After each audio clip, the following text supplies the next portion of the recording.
Agnès, cet été, est-ce que vous prévoyez d'organiser des rencontres à Nandamat?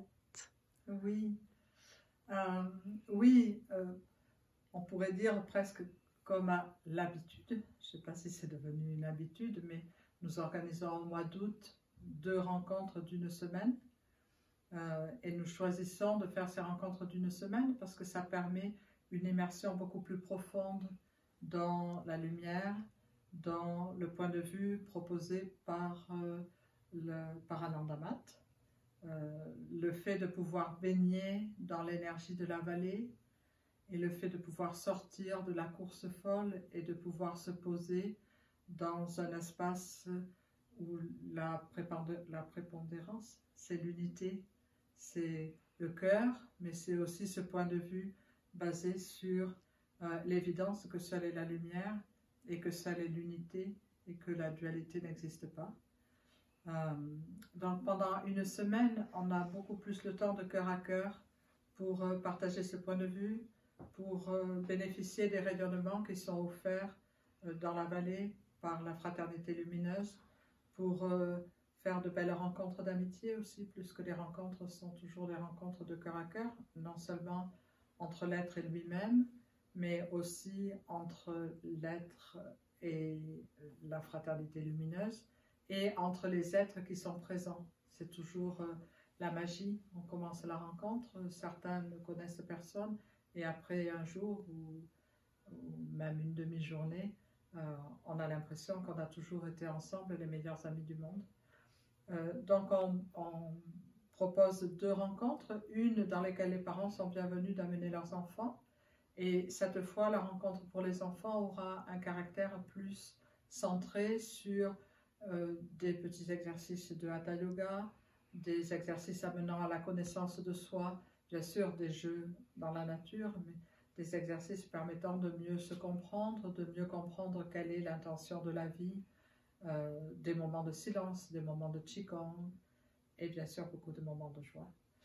Et les enfants, à partir de cette année, sont bienvenus dans cette rencontre jusqu'à 15 ans. À partir de 15 ans, ils sont invités, non, à partir de 16 ans en fait, ils sont invités à une autre rencontre dont je vais parler tout à l'heure. Donc la première de ces 2 semaines,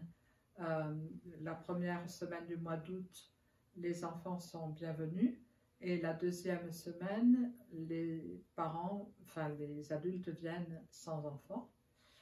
Et pour la première fois, nous organisons aussi sur l'invitation, au départ sur l'invitation d'un groupe de jeunes Hollandais, mais c'est aussi quelque chose qu'on a toujours eu dans notre cœur de réaliser, et c'est la première fois qu'on va vraiment passer à l'acte. C'est une rencontre pour les jeunes, entre 16 et 28 ans, euh, et il se trouve cette année que l'enthousiasme de ce groupe de Hollandais fait que la rencontre est complète.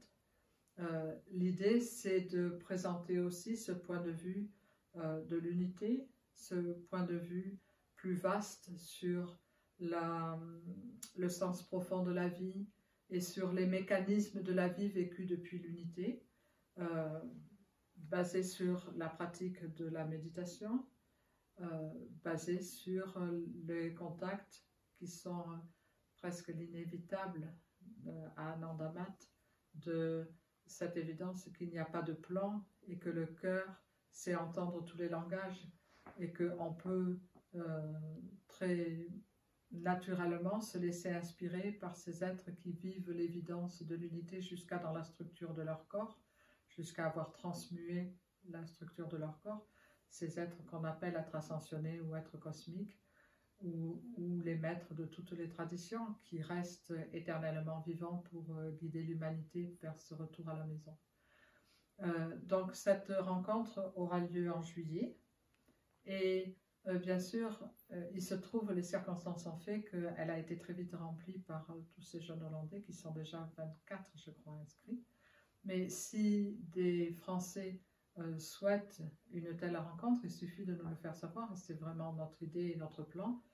d'organiser une rencontre dans laquelle tous les jeunes puissent être ensemble. Alors si le nombre le permet, de façon égale, on peut concevoir la faire bilingue, Ou sinon faire une pour les Hollandais, une pour les Français, s'il y a un nombre suffisant.